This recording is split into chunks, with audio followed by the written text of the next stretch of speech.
Hey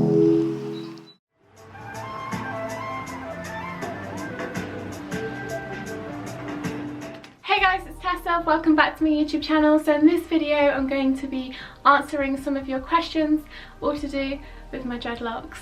So let's get started. So I've written down all the questions that you guys have asked me from my Instagram story. If you also have any other questions that I haven't answered in this video, pop them in the comment section and I'll get around to answering them for you. So let's start with the first question. How many dreadlocks do I have? So I currently have 57 dreadlocks altogether. I know the last set I had around about 60, so I wanted to make them a little bit more chunky, very slightly. So now we have 57 dreads. The dreadlocks I have on the lower half of my head, where the undercut used to be, I do have extensions, and all the dreadlocks on the top of my head are my own hair and they haven't been extended with any extensions or anything. So you can see we've got a nice blend with the length as well. So I really like them. I really enjoy this set a lot more than the last. I just feel like they're a lot more natural looking and they just seem to go really nicely with my style. So not having to bleach my roots so much, this is the longest I have seen my natural hair colour in such a long time. So I've kind of set myself a mission not to bleach my hair anymore, but I really love this golden blonde, like this natural golden blonde colour. It's just so lovely, it really goes with my skin tone and my eye colour. These dreadlocks are now 7 weeks old and you can see they're getting more bumpy, more lumpy. They've got lots of textures going on and I really like them. Another question, have I crocheted them since I've installed them? So I have crocheted them a few times with a little crochet hook just to kind of neaten them up a little bit, tuck in those like fuzzy hairs. I think I've done it about 3 times since I've put them in, just to kind of like keep the sections at the top separated so they're not going to join together, and also just kind of so they don't look so crazy. I didn't want to overwork them, that was the whole point of this set of dreads, just let them do their own thing, kind of just be really natural. Yeah, I just wanted to keep them tidy just so I don't look so fuzzy wuzzy. Okay, so what sectioning method did I do? So I used a square section method to make my dreadlocks, and on the top I kind of went a little bit random and did some triangle sections just to make it fit onto my scalp, because at the end of the day it wasn't an even number or anything, so I just wanted to get the right thickness of hair for each section so when they mature they would all be the same sort of size. So I'm going to show you guys what the back looks like with the sectioning. So I've started at the bottom of my head with a row of 4 dreadlocks and then working in the brick laying method, so there's a dread in between each section, if that makes sense. I'll show you now. Okay, so you can see the bottom, all the dreads on the bottom half, they were already here, they are over a year old. Then everything on the top is 7 weeks old. Bottom ones, they're a lot firmer and thicker, but you can see they're getting there slowly. Okay, so this is a popular question. How often do I wash them? So I do wash them depending if I do a lot of exercise or not, then I can wash them up to 2 to 3 times a week maximum, minimum once a week. So I like to use aloe vera gel just to help kind of flatten those fuzzy hairs if anything's sticking up on the top, or if I just wake up and I have mega bed head, then a tiny little bit, like a pea-sized amount of aloe vera gel, I just rub between my hands and then just kind of flatten on the top, and that is enough. It's all natural, organic, so you're not going to put on anything bad on your hair that's going to go all like sticky and stuff, because when you wash your hair it just comes straight out because it's mostly made up of water, so it's good. So how do you dread the regrowth? So when my hair grows, and if you leave it for a while and you don't do anything to your dreads, then you can find that the roots can get quite loose because it's loose hair, it's not dreaded up. So just to help encourage it to dread up a little bit, I use a crochet hook, so 0.75 millimeters, and just kind of put it in the loose hair at the root and just kind of go in and out like that, and it helps tighten the roots up a little bit. So it's not going to be so wild. I mean, they're wild anyway, but if you want to keep the sections neat and you don't want to have tight dreads on the bottom and then loose at the top, then using a crochet hook really does help to keep that nice kind of, shall we say, well looked after dreadlocks. Okay, so how do you stop the dreadlock extensions slipping out? So I get this question quite a lot from you guys. I know some of you have done your own dreadlock extensions, made them yourself out of human hair extensions, clip-in extensions, tape-in extensions, whatever. The principle is the same. You crochet the loose hair into your hair, which is dreaded. That's that. But most of the time, if you wash your hair quite frequently, if you have quite oily hair texture, or if you're using conditioning products, then most of the time the dreadlock extension will fall out. It will eventually slip out of the dread and just kind of come out. It'll just come out on its own because it's not tight enough. You need to really use the crochet hook and weave your hair in and out of that dreadlock extension. Now, for an extra kind of support measure, you can always use a bit of cotton thread and just a normal sewing needle, and you can actually sew the dreadlock extensions into your hair. If you have a natural hair colour, this works quite well. If you're going to dye your hair, bleach your hair, it might not be a good idea because the cotton doesn't take the hair colour. You will see like the thread woven in between the hair and the dreads. So it's just all practice makes perfect, guys. If you have a good small crochet hook and you've backcombed that extension in with your hair and crocheted it, it shouldn't slip out. But just keep working at it. It did take me a few tries to get them to stay, but after doing like 4 sets of dreadlocks on myself, I've managed to like perfect the method so they don't fall out anymore. Just keep working on them and you'll get them the way you want, but it does, practice makes perfect. Have you experienced mold in your dreadlocks? So I know it can be a problem, it can be an issue for some people. If you are on the beach and you have damp wet hair for like a whole day, or you've washed your hair and you don't dry it straight away, you can get mold growing inside your dreadlocks. It's not good for the hair, it's not good for you like breathing that in as well if you have allergies. It's not good. It can be very stinky. I've never experienced mold, but I've read on the internet loads of stories about it. Just look after your dreads and dry them like after you wash them. If you don't dry them very quickly and you've left your hair wet for like over 20 hours, then you will get some sort of mold or some sort of like fungus stuff, because damp moisture with warmth, that will create mold. So keep it dry. Keep them clean, keep them dry. I've tried to dry my hair quite quickly after washing. It wouldn't be wet for longer than like 5 hours or something.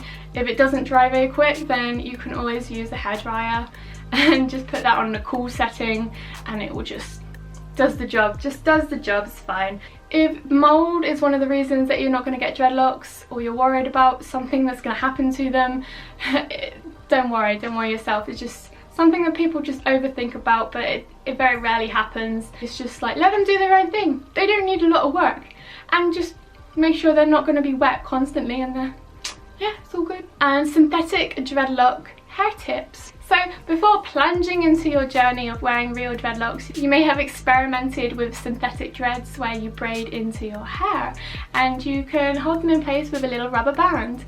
Now these are great to get a feel of dreadlocks before committing to the real thing. You will know what they feel like when you go to sleep. You'll know the texture of them, what they're going to feel like. Maybe if you have like decorations, if they're going to be like chunky or if they're not going to be soft. Depending on the hair you use human hair. You can use cane colon hair, which is made of synthetic fibre. There's so many different choices. You can even get wool dreadlocks. It's definitely something to look into if you really want to wear dreadlocks but you're just not thinking that you're going to get used to it or it's not going to suit you, then definitely check out synthetic dreadlocks for the meantime. Are dreadlocks comfortable when you first put them in? So I would say it depends on how the dreadlocks are made. If they are first installed into your hair and they're very tight, very close to the scalp, and they are like backcombed as much as they possibly could, then they are going to be a little bit uncomfortable for the first few days, maybe sleeping on your head, maybe like put them up in like a a bun or something. Yeah, I mean, they can be very tight. I have my own sort of technique when I put my dreads in and when I make them on myself, so I know like the right sort of tension. I know not to do it too tight. I know how sensitive my scalp is.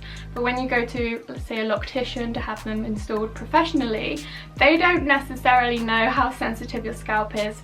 So sometimes, as you do here on YouTube and other dreadlock communities, it can be quite painful, so just bear that in mind. It's also a good idea, if you're going to have dreadlocks installed, not to wash your hair as frequently to get your hair used to that wash pattern. It's gonna be greasy or anything, so yeah, try and get into that routine of not washing your hair so much if you plan on getting dreads, so then your scalp will adjust to like its new settings and stuff. It will just work out. Okay, so I've written down some pros and cons, my personal preference of what I think about dreadlocks since I've had them. I've been wearing dreadlocks for over about 3.5 years now. I started off with synthetic braiding dreadlocks back in 2014 and I loved them. I even made my own set and everything, and now I've moved on to like human hair extensions with the real thing. These are permanent dreadlocks. Let's start with the pros, shall we? So, no styling. You wake up in the morning, you don't have to brush your hair. You can get straight out of bed and you're done. You're literally done, unless you want to put makeup on and stuff, but there's no styling involved. You don't have to brush your hair and it's just so low maintenance. It's amazing. Okay, so another pro, you can wash your hair less. So it's awesome. You don't have to wash your hair so much. Your head just kind of adjusts to its new like settings and it just kind of goes, like, it's just awesome. Another pro is they are unique, each one to their own. There isn't one dreadlock that is the same as the other.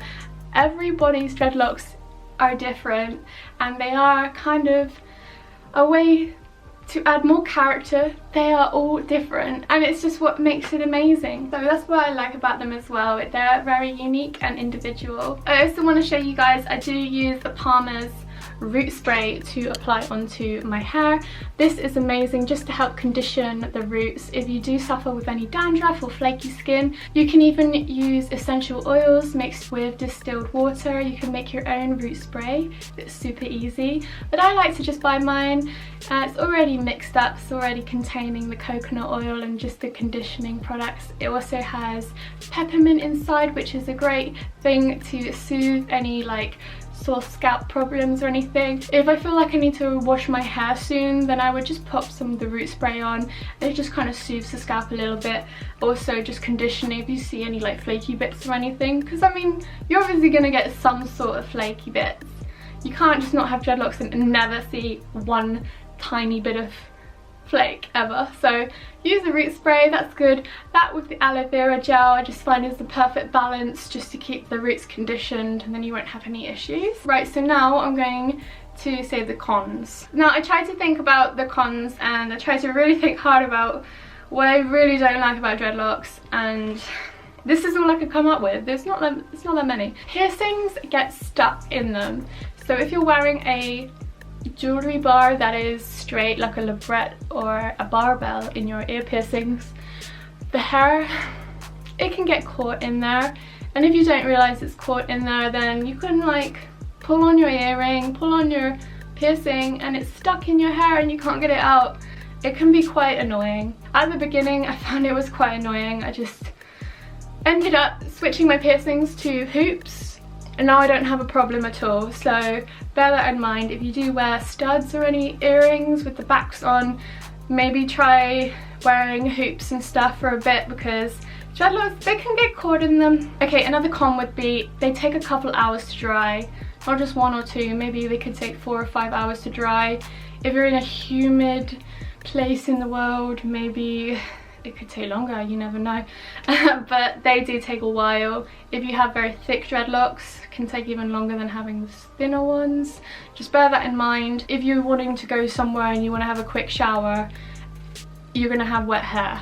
If you don't use a hairdryer, then you're going to have wet hair for a couple of hours. Okay, so another con. Maintenance takes time. So you need to bear in mind when your hair grows out, the roots will need to be tightened and twisted. So that can take a few hours at least, depending on the amount of dreadlocks you have. Now I find anything that I do on my hair can take between 2 to 3 hours if I was to do a full head of maintenance, working on each and individual dread at the root and then tidying up the loose hair just along the dreadlock. It can take a couple of hours, so bear that in mind. If you're gonna have like a whole day committed to your dreadlock maintenance, that would be good. Maybe on the weekend or something when you're not going to do anything, or if you're going to watch a movie, you can sit in front of a little mirror or something and just tighten your roots or something. But it does take time, it can be time consuming, and yeah, that's about it. I can't think of any more cons, to be honest. Most of them are very positive. They look great. Whatever you feel comfortable with, it's all personal preference. There is no right or wrong way of doing it. It's whatever you enjoy and what you like. And you can wear them in lots of different ways as well, and they're constantly changing. I think the more time that goes on, they just look more different. They have more bumps, more textures. They are getting tighter as well, which is really nice to see. I just love them so much. So hopefully I've covered most of your questions. If you guys have a question that I haven't answered in the video, pop them in the comment section and I will answer them for you. Don't forget to follow me on my Facebook page and my Instagram account, and I will see you lovelies very soon with more videos. I also updated my 8-year-old MacBook. I finally updated my laptop, so I have now the MacBook Air, the early 2020 version. So I'm hoping everything's gonna work out okay. I'm gonna edit this video now on it and it's not gonna overheat, but I've got like a cooling mat for it, so let's just hope this works. I really do hope you enjoyed this video. Don't forget to give it a thumbs up, go subscribe for more, and I will see you lovelies very soon. Bye guys.